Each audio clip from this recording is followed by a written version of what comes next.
He- Hello and welcome to the 5 Yard Dynasty podcast. Hope you're all doing well. Little bit of a full start from me there. We won't talk about it though. Liam, how you doing this evening? I wouldn't have mentioned it if you didn't, Rich, but I did have a little chuckle to myself there. I obviously can't count from 3 to 1, so yeah. It was a good week this week. I feel like I've done much better in most of my fantasy leagues. That makes it all good. How about you, Rich? How's things gone with you? Yeah, it's really well, to be fair. I think my best week ever in terms of win-loss. Which didn't you say this last week? I did. I'm on an incredible run. I'm, touch wood, it continues. Yeah, but it was really good. I did lose in Scott Fishbowl, which is a bit annoying, but yeah, it seemed to be a good week. I think basically any week CeeDee Lamb, Dak Prescott have good weeks. It basically means I have good weeks. So yeah, when those two both ball out, it means I'm in a pretty good position. But before we dive into the show, keen to remind you that support for the 5 Yard Dynasty podcast is brought to you by Manscaped, who are best in below the waist men's grooming. We've still got that exclusive offer. It's 20% off and free worldwide shipping with the code 5yards. It's an incredible product. You've got incredible skin safe technology. Ensures that it keeps those family jewels nice and clean, tidy, and nick free. So Liam, we announced on the podcast last week we had an exciting t-shirt giveaway. We have done the huge big reveal, big grand draw behind the scenes. Did you want to announce who the winner was? So we had a bunch of entrants join, and unfortunately it can only go to one of them. So it is Anthony Swindon Steam online on Twitter. So Anthony, if you want to DM us, we'll sort out your 5-yard t-shirt. You could get one like this one, or you've got the camo one that I wear. And then there's plenty of others online as well. So DM us which one you want, and we'll get it sorted for you. I think you've just shown us there, Liam, that you clearly missed your calling in life, because you were clearly born to be a model by the way that you flashed that t-shirt around there. A t-shirt model, yeah. Yeah, exactly that. Yeah, the way you hold it is second to none.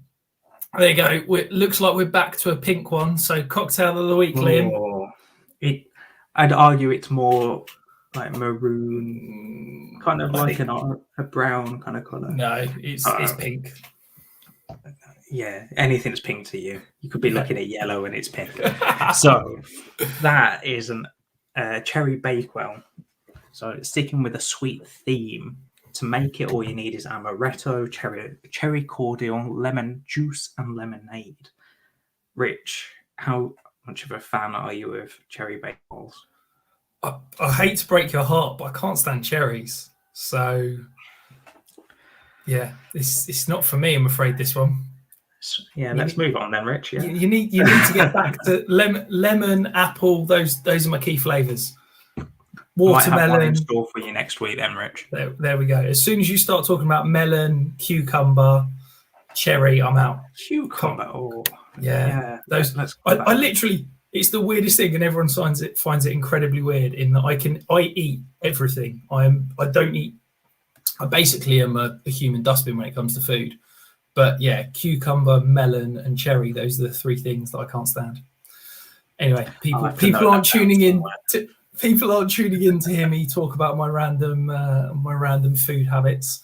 So should we dive into some high scorers of the week, Liv? Yeah, let's go. So, as usual, it is a 4-point touchdown for quarterbacks, and it's just normal PPR for all other positions. So, starting with quarterbacks, had Dak Prescott, as Rich said, had a great week and ended up being the quarterback 1. And then we've also got Josh Allen as the QB2 and Mac Jones, QB3 rookie. Rich, Mac Jones having an absolute game. Yeah, I talked about this a bit on the flagship show yesterday. I was deputising for Murph, and I sort of had been impressed with Mac Jones. But I think that I'd sort of been grading it on a curve in that I think all the other rookie QBs had gone into pretty rubbish and challenging situations, and there's Mac Jones, who basically landed in the dream spot in that he had amazing coaching staff, amazing offensive play caller, great offensive line, solid running game, and some average to decent weapons to pass the ball to. And I was sort of thinking, he was being managed, he wasn't being asked to do too much, and I thought solid. But on Sunday, he completely blew that out of the water. I think they asked him to do an awful lot more. I think he was throwing guys open, which I hadn't seen. He was completing some very, very impressive challenging throws across the field and, throwing into tight windows. And I think from an NFL perspective, for me, the kind of ceiling on the Patriots jumped. And I think if he is showing that now, then I truly believe that Mac Jones is, going to be the next franchise quarterback for a few years. And he suddenly, I don't think, is ever going to have that elite ceiling because he's not got the rushing potential. He's not going to be that kind of gunslinger. But I think that he is now likely to be penciled into that QB2 range for the next however many years. And to me, that's pretty exciting. I will point out that it was shoddy showmanship from both of us. It didn't look right that our top three scorers for the quarterback position were, at least the QB3 was under 20 points. So I had a quick look, and Patrick Mahomes was actually the QB1 this week. I obviously was a bit premature putting these names in. I will make sure it doesn't happen again, listeners, but Rich, Mahomes is back. Yeah, but Mahomes is back. It was basically just I did it so that I could talk about Mac Jones a bit more. But yeah, I've been saying, haven't I, for the last however many 6-7 weeks, I still believe in the Chiefs' offense. And I could have had egg on my face and could have been made to look like a bit of an idiot. But I'm glad that the Chiefs' offense have turned around and they are back, and the guys are true stud as such. So let's move on to the updated running back top scorers according to our show sheet. So Darrell Williams was the running back one, so joining his quarterback there at the top of his positional rankings. You also had Ramondre Stevenson, who was confirmed active not too long before the game. Had an absolute great game. And then my boy AJ Dillon had an absolute storm of a game, and I enjoyed watching every second. Well, yeah, apart from Aaron Jones getting injured, but we'll skip past that part for the moment. I want to go back and talk briefly about Darrell Williams, because I think, first of all, it was incredible to see the Chiefs actually use a running back in the passing game. He had 9 targets. People are dreaming of CH seeing that sort of target volume over the last 2 years. Talking about CH, he only saw 10 targets in his 4.5 games that he actually played this year. 10 targets in 4.5 games, and Darrell Williams sees 9 in 1. Yeah, and we posed the question, didn't we, first week that CH was out injured. Darrell Williams scored more points than CH ever has in a single game in his career so far. Do we think that Darrell Williams can cut into some of the CH workload?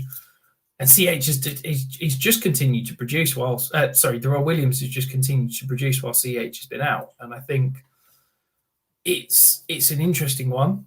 I'm really excited about what this offense could potentially be, whether they're going to use some more kind of 2-back sets, whether we're going to see essentially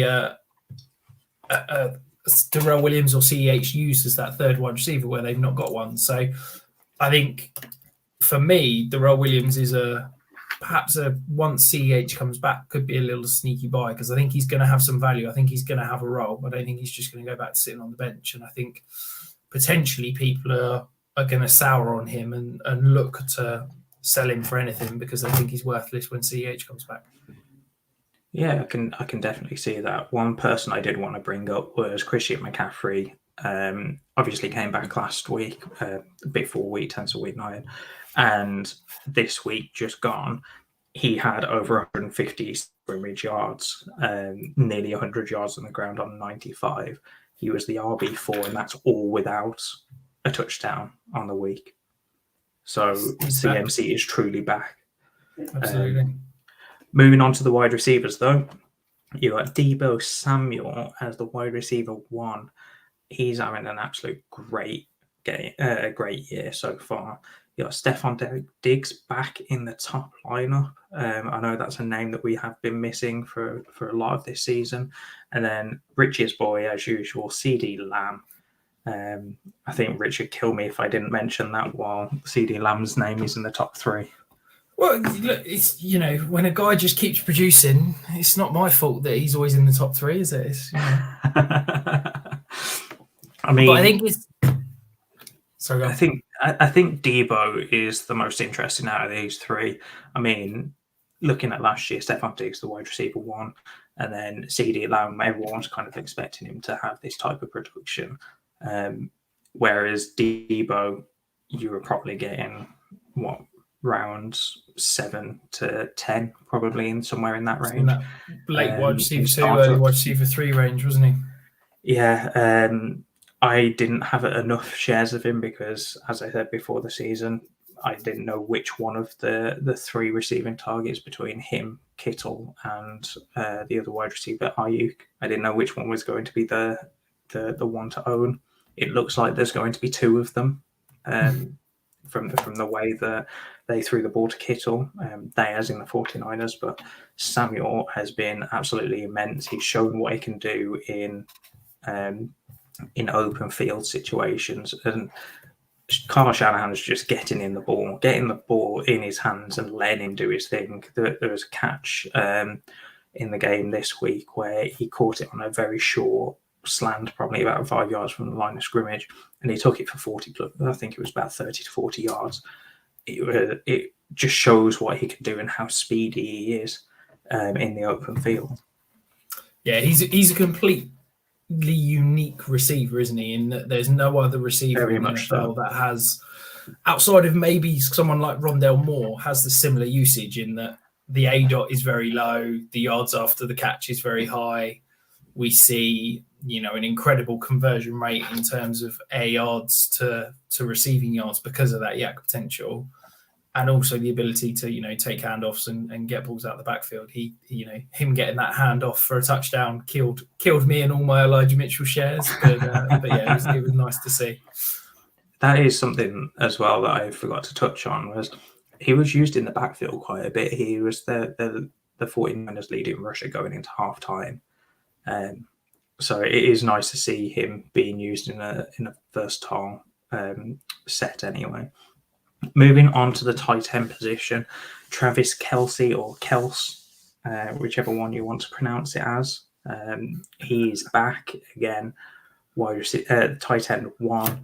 Then Hunter Henry with Jonnu Smith being inactive this week, and then Mark Andrews rounds out the top 3 tight ends. Rich, is there anyone there that you want to move on? Talk about before we move on. Highlight quickly. I think Travis Kelce's usage on Sunday was very interesting. I think he's definitely not the athlete he was last year, and I think we've seen that he's perhaps lost a step. But the Chiefs' ability to basically, rather than him fight through kind of press coverage and line him up off the line of scrimmage, line him up with the backfield and creative ways to get him the ball, I thought was fantastic. But the guy I really want to highlight is Mark Andrews. So I was probably a little bit lower than consensus in terms of Mark Andrews, but I've now moved him into my tier 3 for tight ends from Dynasty. So my tier 1 is Travis Kelce still. My tier 2 is Kyle Pitts. And then in tier 3, I've got George Kittle, Darren Waller, and Mark Andrews. And for me, that's quite a big move because I think, to be honest, straight up, I could probably argue Mark Andrews to go over Darren Waller at this stage, which I think, 6 months ago would have been shocking. But I really believe that he's an elite talent. He's fantastic.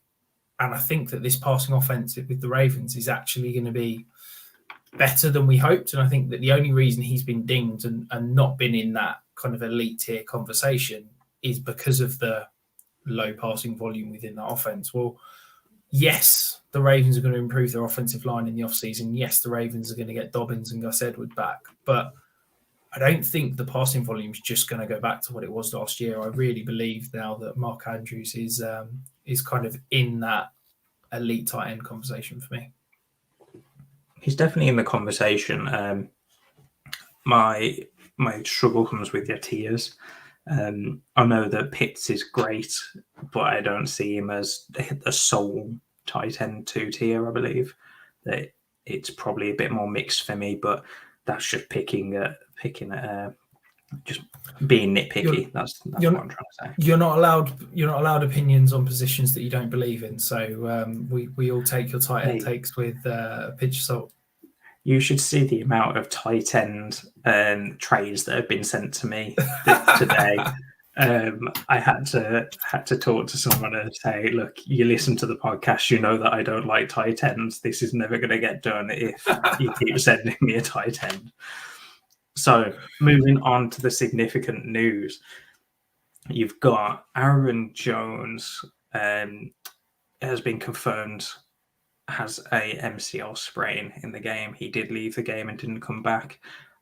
He had tears in his eyes on the sideline. It was awful. Did open up the way for Dylan, but by the looks of it, Aaron Jones is going to be out for a couple of weeks.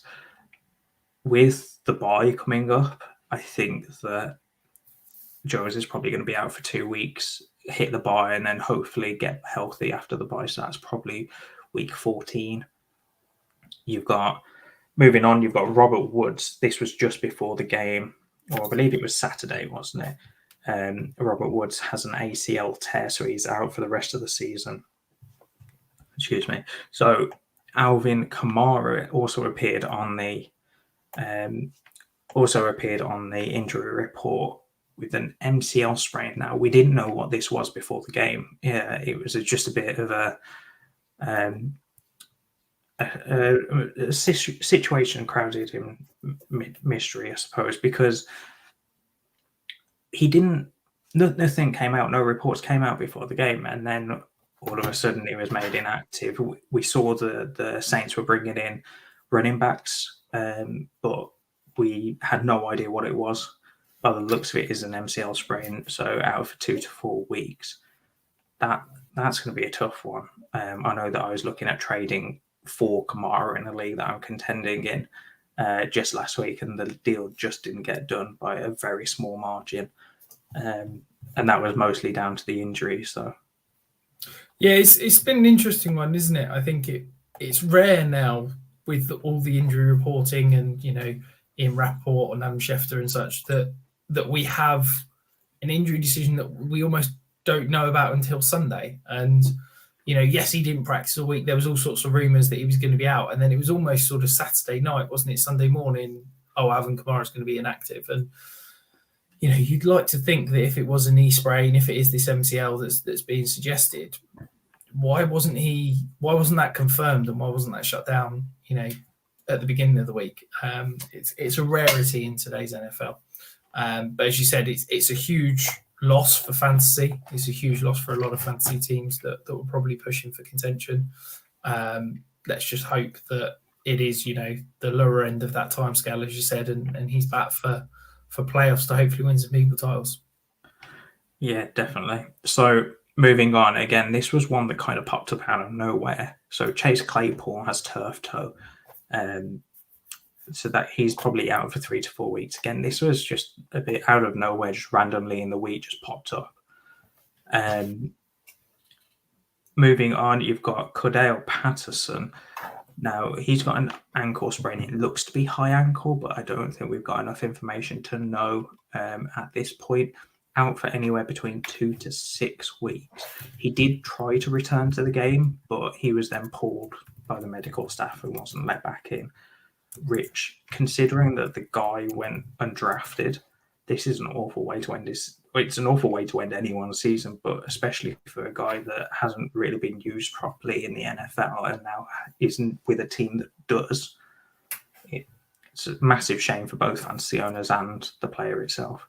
Yeah, it's brutal, isn't it? We've been banging the drum for him all season. I literally bought him on Sunday in a league that I sort of am a fringe contender and wanted an extra piece to kind of solidify my backfield. And yeah, it's tough to see. I'm praying that it's a low ankle sprain. It's not that dreaded high ankle sprain, so that he is back for the fantasy playoffs. But yeah, if it is that high ankle sprain, it's touch and go, isn't it? He's probably going to be back in a couple of weeks, but he's not going to be back to full fitness this time this year, is he?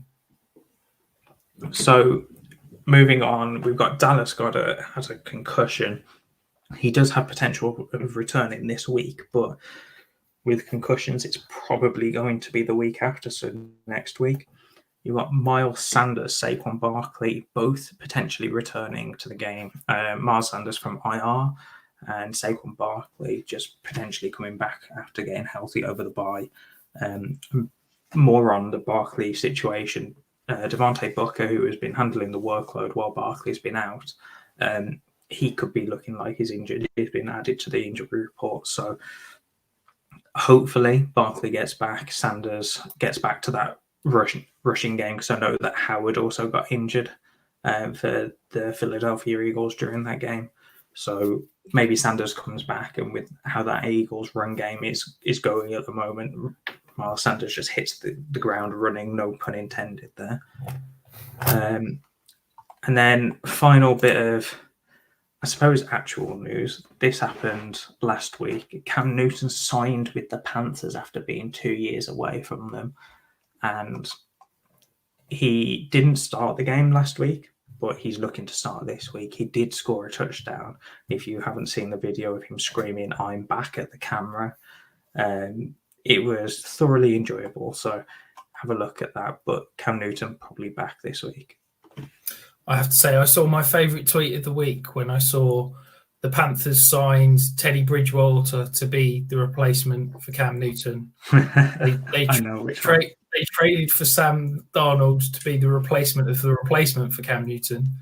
They then, PJ Walker stepped in to be the replacement for the replacement of the replacement for Cam Newton. And now Cam Newton is the replacement of the replacement of the replacement of the replacement for Cam Newton.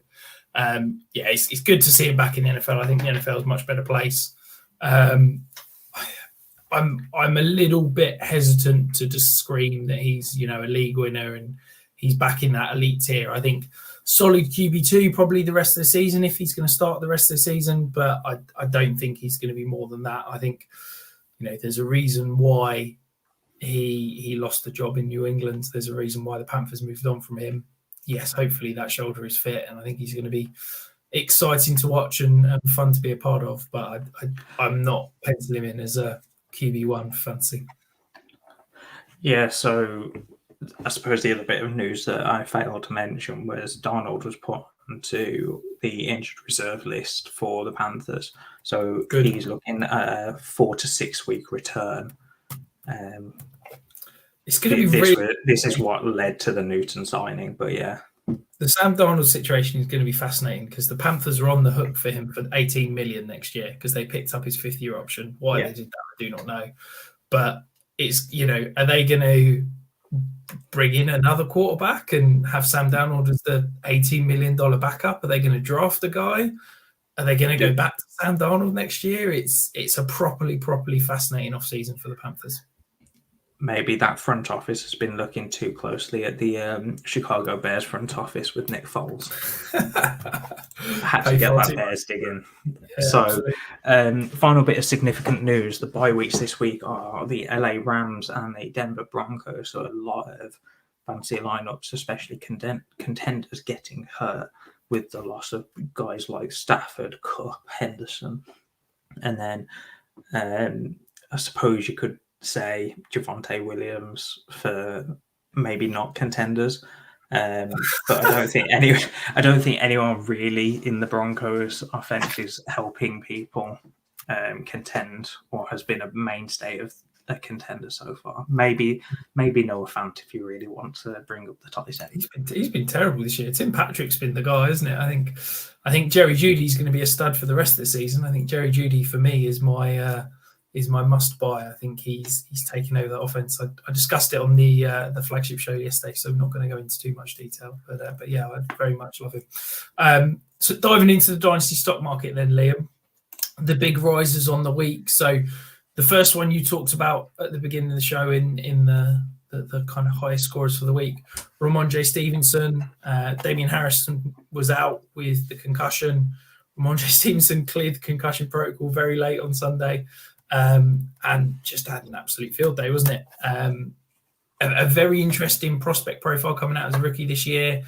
A huge 6'2", 240 back, and an interesting receiving game usage as well. He's got all the tools to be hugely fantasy relevant. Do you think that he can continue this? We're seeing Damian Harris is going to be back this week. He would have practiced yesterday. He's expected to practice today.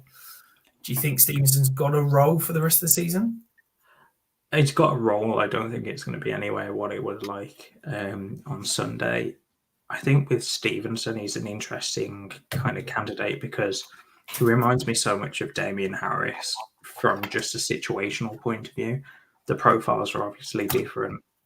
Their roles are going to be completely different as well. But I think Stevenson, for me, just resembles what Damian Harris was like. He might take a year or two to fully get a role and show that he's going to be a mainstay in that backfield, but he's never going to be someone that is going to get a full workload without injury, quite like what Damian Harris has been like throughout his career so far. I think it'll be interesting to see if Stevenson can kind of solidify that passing game usage as we saw in college, as we've seen a couple of times, and become the complement to Damian Harris and hopefully push Brandon Bolden, out the door back to his special teams role. And you see a true 1A, 1B in this backfield. Both guys could be fantasy relevant. I think the problem at the moment is that Damian Harris is fantasy relevant, but there's so many, there's JJ Taylor's popping up every now and then when he's not inactive. You've got Brandon Bolden getting some of the receiving game usage, then Ramondre Stevenson, and they're sort of cannibalizing each other. If it can just settle down into a two backfield, hopefully it could work out for both of them. And then the big riser, the wide receiver, as you said, he was the wide receiver one last year. He was an absolute stud. It's Stephon Diggs. We've seen the Bills struggle against that too high shell. We've seen Stephon Diggs not have the elite volume. Cole Beasley was leading the team in receptions before Sunday. For some reason, the Jets decided to not play much of the too high shell that's everyone's been running against the Bills to good effect. But do you think that Stephon Diggs is now back into that kind of elite top 5, pencil him in wide receiver 1 for the rest of the year? No. Okay. No, I don't. So it's good to see him back, but I do think, and I'm trying not to bash your Jets, Rich, but I do think it was against the Jets, obviously. So we may need to tone it down a little bit. Don't get me wrong, I do think that he can be a wide receiver 1 for the rest of the year. I just don't think that. I suppose my concern is he did it against a really bad defense. Again, sorry, Rich, but you don't have to apologise. The Jets are terrible. I get that, Liam. My issue is I beat up on you so much with the Jets that I feel bad after a while. You get used to it after 20 odd years of being a Jets fan. It's fine. But yeah, I think with Diggs, he did it against a bad defense. Fingers crossed he can keep it up for the rest of the year against whatever defense he shows. But it's not just him in that offense. I think Josh Allen has been poor against, as you said, the too high shell. So if teams do get back to running the too high shell, I'm a little bit worried about that whole offense and what it shows for them. Yeah, I mean, I think the only thing is that Cole Beasley's potentially injured. Stephon Diggs had a 45% target share, I think it was on Sunday. Yes, that's not sustainable, but if he can get back to that 25, potentially pushing 30% target share, if Cole Beasley's going to be out, it's one less mouth to feed in that offense. I do think that part of Sunday was that kind of squeaky wheel game where the Bills hadn't got Stephon Diggs going all year. If they want to be the elite offense, I think Stephon Diggs needs to be producing. And we've seen through his time with the Vikings that he can be a little bit of a diva. And I think he wants to be fed the ball, and he wants to be the kind of centerpiece. So I do think personally that they're going to keep feeding him, and I think that he's back in that, perhaps not top tier, but certainly the second tier of receivers moving forward. The fallers. So the first one, Cam's back. Everybody's excited about the Panthers offense, but DJ Moore. Look, the guy is elite. The guy is incredible. He does everything you could ever want from a receiver, but he just can't seem to produce consistency from a wide receiver standpoint. A lot of that's due to the fact that he's catching passes from some truly shocking quarterbacks. Do you think Cam will kind of help? Do you think Cam will hinder? And what do you think for DJ Moore rest of the season? I think my issue with DJ Moore is I've always been lower on him than consensus. I've never seen him as a truly top elite dynasty asset. I do think that he can be a fringe or wide receiver one. That's probably where I'd have him in my dynasty rankings. But my biggest issue is I've never seen him at consensus level. So I've got no shares of him to really see or have the exposure to what he scores on a week in, week out basis. I think Cam is going to change the offense, but I have no idea what it is going to be like. Hopefully, I don't expect anyone else other than DJ Moore to be the wide receiver one there. Robbie Anderson's not going to come back and become the wide receiver one there and suddenly start catching balls from Cam. Yes, Darnold was not as good at throwing the ball than other quarterbacks. I'll just put it that way. But bringing up my favourite stat of last year, as you kept saying to me every time I brought it up, Rich, if Bridgewater can support 3 top 25 wide receivers, why didn't Darnold support more than one? That's my biggest concern. Yes, there was no Christian McCaffrey, but how much has Christian McCaffrey played this year? I think Cam will come in and help with that, but I still don't think there'll be 3 top 25. I think you'll probably be looking at maybe 3 top 36. Well, I don't think, because I think Terrace Marshall, he was a preseason hate, and I still don't think he's ever going to be fantasy relevant personal. But that's another question for another day. I think that, look, Cam Newton is better for DJ Moore than PJ Walker, and to be honest, I kind of think Cam Newton's probably better for DJ Moore than Sam Darnold. So yes, I don't think Cam Newton's going to prop up 3 top 25 receivers, but I wouldn't be shocked if he can prop up perhaps a fringe top 12 in DJ Moore. We've seen, obviously, Robbie Anderson absolutely hates Sam Darnold because he was seen screaming at him on the pitch, and then you see him, he was like a completely different person. It's like he's suddenly so much happier because he's not having to try and catch passes from Sam Darnold. But yeah, I believe that DJ Moore, the talent will shine through, but I do think until he gets a competent quarterback, it kind of caps his ceiling a little bit. And then the final faller of the week is Courtland Sutton. So it's now a 2-week trend. Courtland Sutton's starting to potentially get phased out of this offense. So we've seen since Jerry Jeudy came back the last 2 weeks, Jerry Jeudy has seen 8 and 9 targets. Tim Patrick has seen 5 and 6 targets, and Courtland Sutton has seen 2 and 3. He's a free agent at the end of the year. He's not a great fit for a Teddy Bridgewater-led offense. Do you think that his time in Denver is done and that's sort of it? What do you think? What are you doing with Sutton as a dynasty perspective? I think he's actually, for someone that's trying to contend, I think or someone that's trying to rebuild, I think he's great to try and grab off a contender and try and switch out with a piece that is going to help a contender get to the playoffs, basically. With Sutton, you can start to see the writing on the wall for him, in my opinion, anyway. Yeah, the past 3 weeks, he hasn't had more than 4 targets. Yes, one of those weeks was when they played awfully against the Washington football team, and Jerry Jeudy also had 4 targets. Tim Patrick had 3. But I think with Sutton, he's a good buy low candidate in my opinion, dependent on the price. I know that I've got him in a couple of leagues, and I keep getting seconds sent to me. I'm like, I'm not sending him away for a second right now, because I know people are trying to capitalize, but it is the name of the game.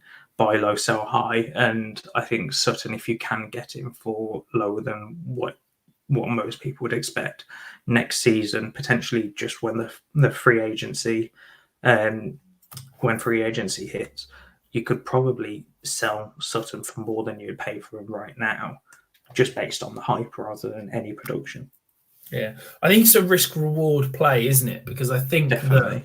the way it's looking is that Sutton's not going to be in Denver long term. So, we could see Cortland Sutton go and land in a dream spot with an elite QB. Could he go to Jacksonville with Trevor Lawrence and be the wide receiver one there?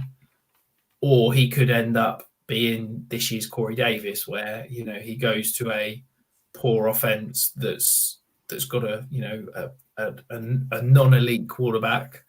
And he sort of disappears from fantasy relevancy.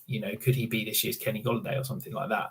And that's the game, isn't it, that you're playing? He could absolutely blow up in value in free agency, or he could essentially not move at all. So for me, I've just sold one share of him today. I'm not really a huge believer moving forward. So stars of the week, Liam. Do you want to go first? You're all hyped up. You're ready to talk about your boy, Mr. Thunder Thighs himself, the Quadzilla. Yes. So AJ Dillon, we've spoken about him on the pod before.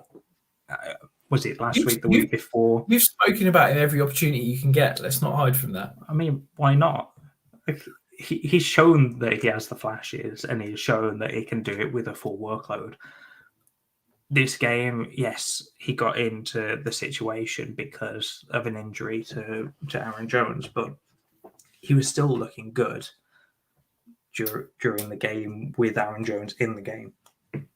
So his stat line isn't amazing from a rushing point of view. 21 attempts for 66 yards. He did have 2 touchdowns. One of them, he did get a little bit of a push from Billy Turner at the right tackle. But yeah, but apart from that, he did really well on the ground. There were only 2 plays I can remember from this season alone that Dillon actually got stopped in his tracks, and that was in this game. And both times he got pushed forward by a defensive linesman to get there.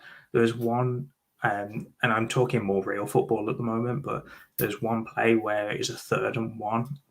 We needed to get the first down, and Dillon got hit 2 yards behind the line of scrimmage, somehow still plodded forward and got like a 3-yard gain. It was an immense play. But more from a fantasy point of view, the bit of the stat line that I haven't said yet is he had 2 for 2 in the receiving game, so 2 targets for 2 receptions. But he had 62 yards. One of them came on an extremely long, I think it was about a 50-yard play. But that just shows that he can do it in the pass game as well. And with no Aaron Jones, I think he will be used more in that role. The only other running back we currently have on our roster as the Packers is Patrick Taylor, who is kind of a mini AJ Dillon. He's the same type of runner, is the same type of build. So by mini AJ Dillon, does that just make him a normal human being? I mean, AJ Dillon is the biggest running back in the league at 247 pounds. So I think anyone is just a little AJ Dillon if you're going to go by those rules. But yeah, I said last week he's a great buy. He can do it with a full load. The one thing I do want to see from Dillon is whether he can do it in warmer weather. The only 2 times he's really had a full rushing workload, were against the Titans last year, and then the last game where it was snowing and it was freezing cold in Lambeau Field. So if we see AJ Dillon do it in the warmth, I'm paying a first for him, but that's probably my Packers fandom getting in the way. So this is the first time I think I've ever heard it. It's not can he do it on a rainy Tuesday in Stoke. It's can he do it on a sunny Sunday in Tampa or something. My thought process there though is he's a back that's over 6 foot. He's 247 pounds, as I've said. If you're playing in freezing cold weather, half the time you don't want. If you're a keeper in English football, you're looking at a football coming in. Yes, you're going to save it, but you're already thinking about your hands stinging afterwards. Like you're already thinking about that. Imagine having to look at this running back that runs really quickly for a 250-pound back, and knowing that he's just muscle. This is why I played corner and wide receiver. I didn't have to tackle. Let's just hope you weren't a slot corner going against AJ Dillon then. No. I think the thing that's impressed me most in terms from a statistical standpoint from Sunday is that he averaged 3.1 yards a carry. Yes, okay, fair enough. But he averaged 2.8 yards after contact per attempt. So he was averaging 0.4 yards before contact per attempt, which basically is he's getting hit at the line of scrimmage on average every play, which is ridiculous.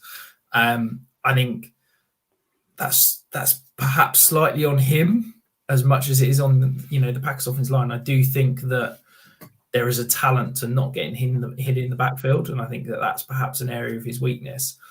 My issue with calling him a massive buy is that I don't think Aaron Jones is going anywhere. I think that Aaron Jones is a more complete back that brings more to the table. And I love AJ Dillon. I think I agree with everything you're saying. But I don't think over the rest of this season and next year, he's ever going to be anything more than a 1B.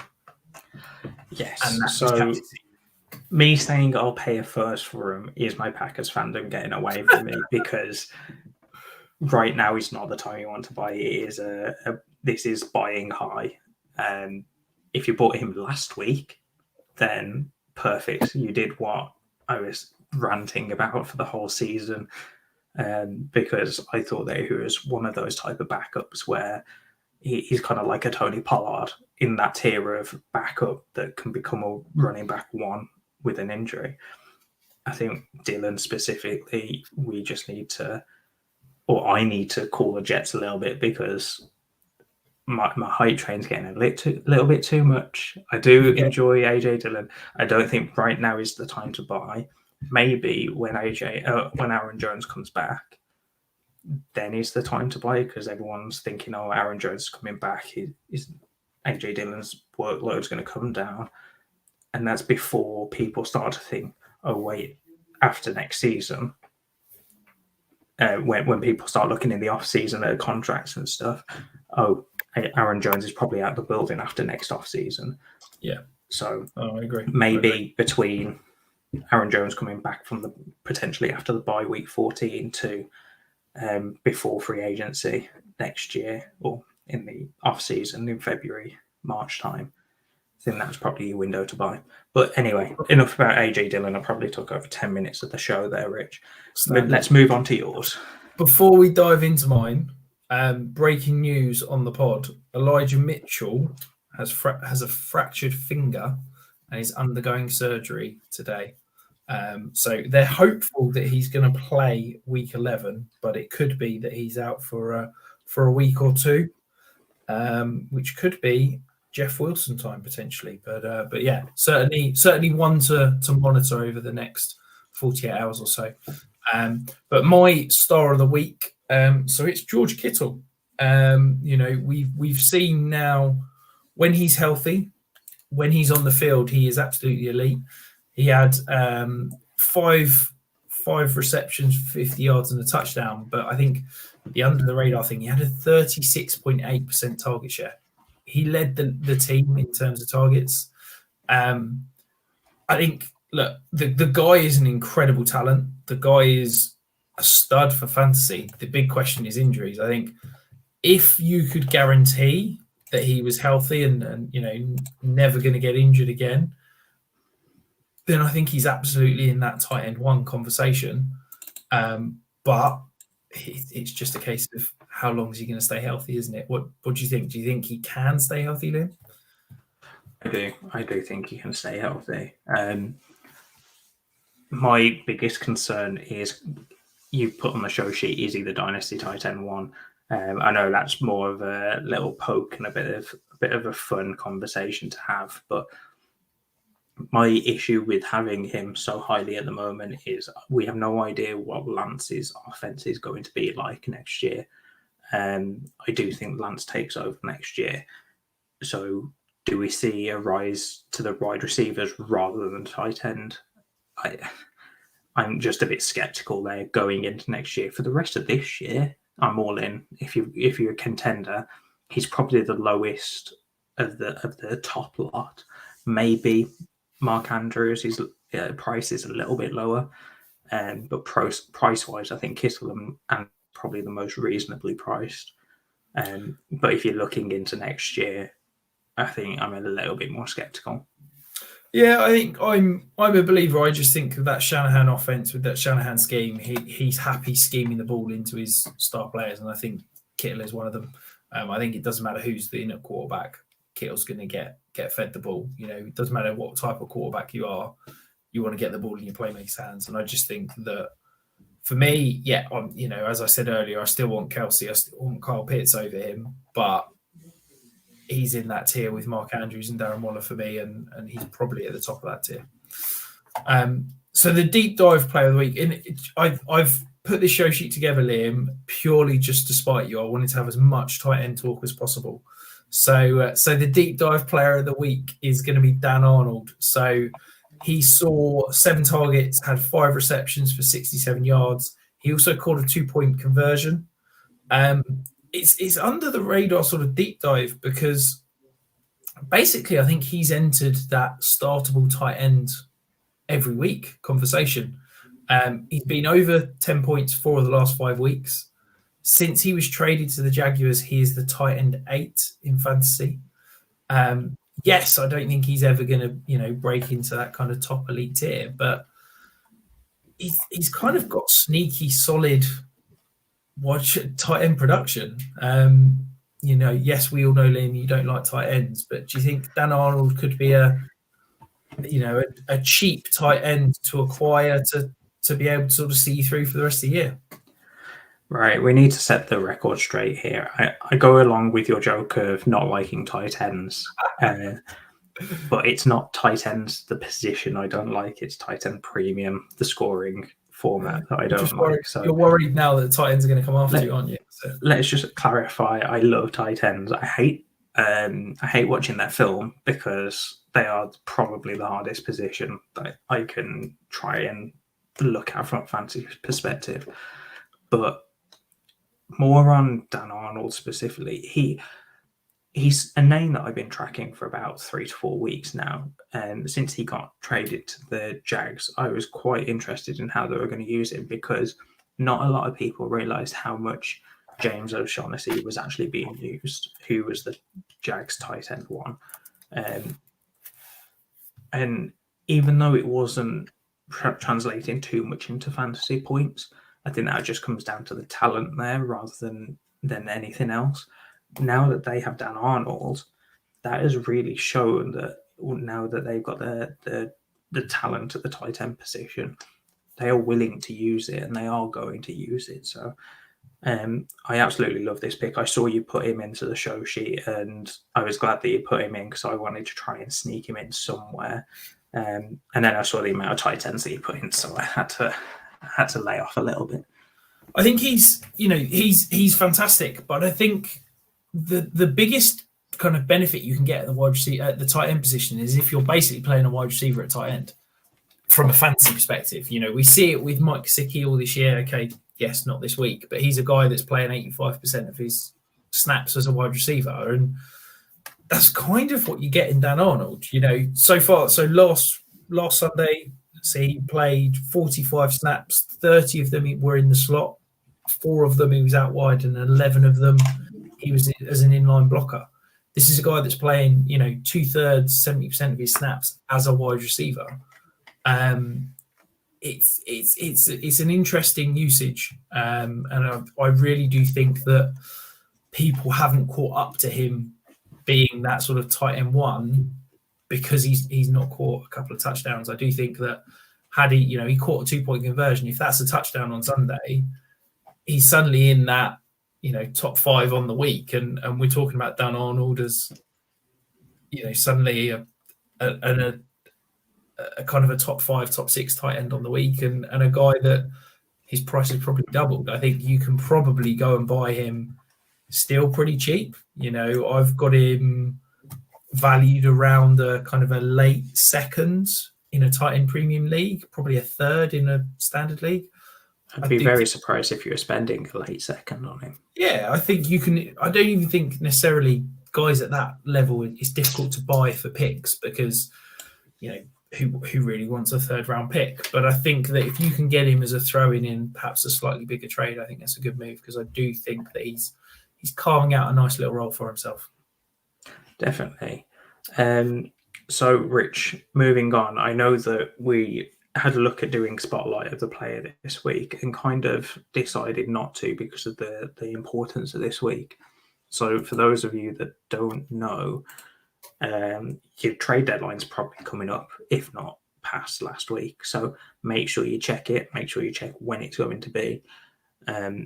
But last-ditch rebuild targets, Rich. I want to know who you want to, if you're rebuilding, who you want to try it and go and get before the trade deadline hits and before contenders go into that playoff bracket. Yeah, so I think first of all, before we dive into that, I just want to have a little rant in that I hate trade deadlines. I don't understand it. We play Dynasty all year round. Everybody, agrees that trades are there to be made.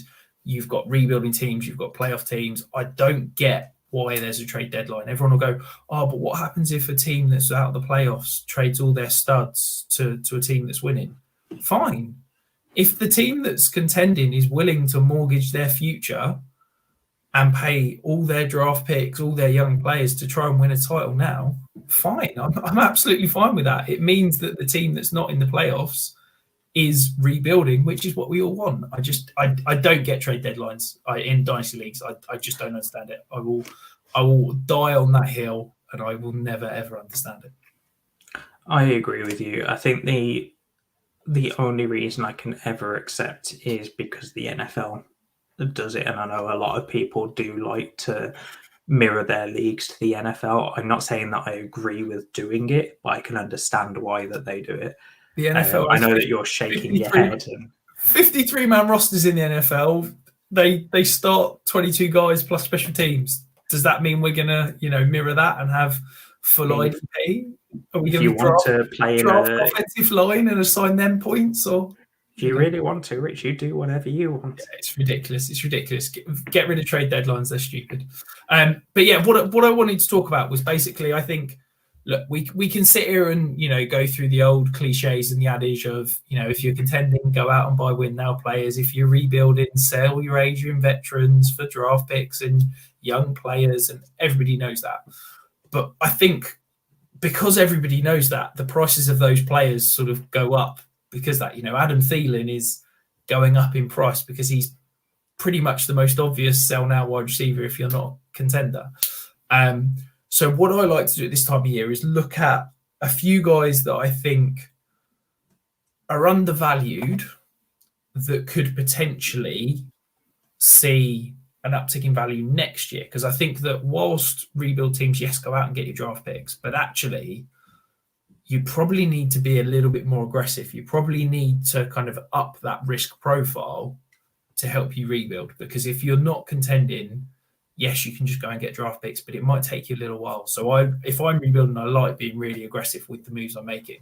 So the first two that I think are worth noting is Calvin Ridley and Deshaun Watson. And I realised that they are hugely risky in terms of going out and buying them from a dynasty perspective. But I really believe that both guys are going to play in the NFL again. Yes, we're not going to get into the Deshaun Watson situation. It is despicable.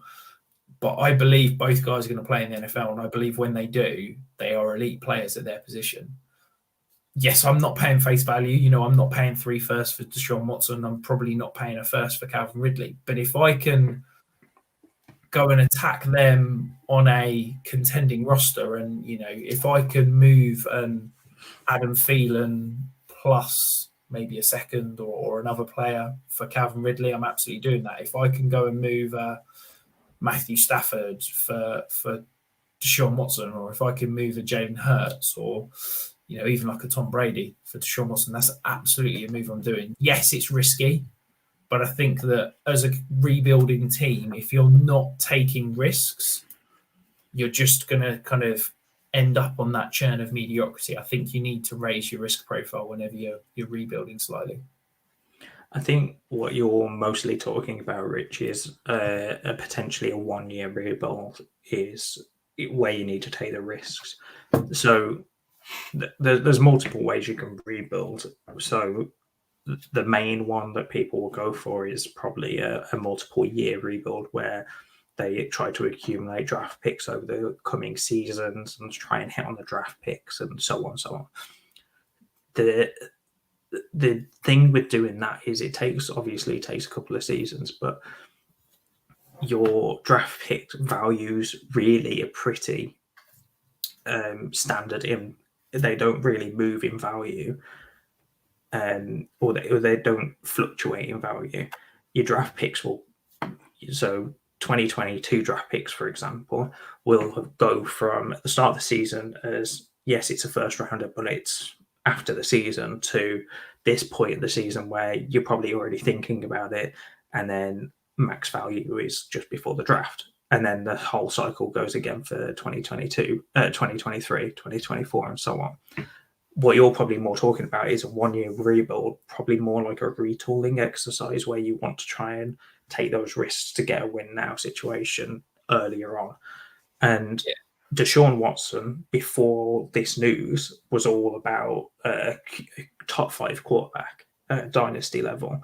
Before the news came out, that's what he was. Now people don't really know what to do with him.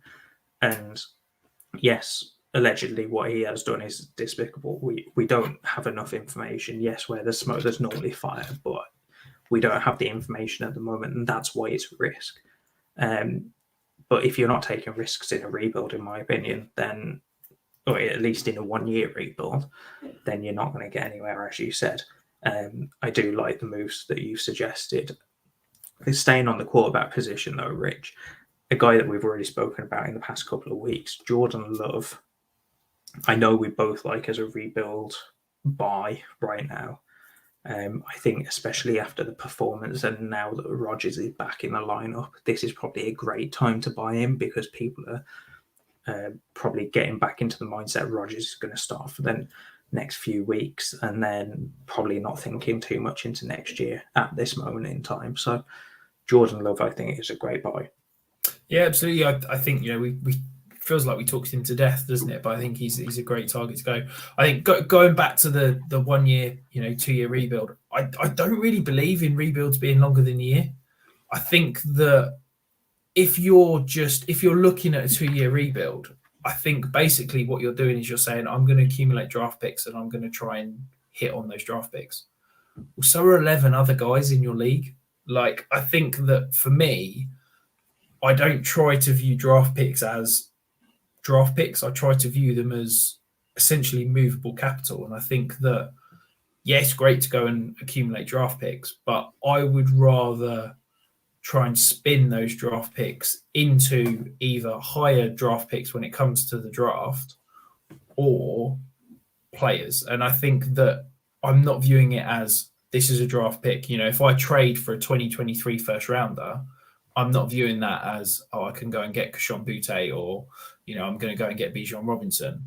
I'm viewing that as I'm probably moving that draft pick in the next 12, 13, 14, 15 weeks because that's what I like to do. I'm churning because I think that if I'm winning every trade, I'm accumulating a little bit more value and it's boosting the roster value overall. And that's how I'm looking to rebuild. I'm not just going to sit back and go, right, I've got 5 2023 first rounders. Right, I'm going to tank next year and I'll be a contender in 2024.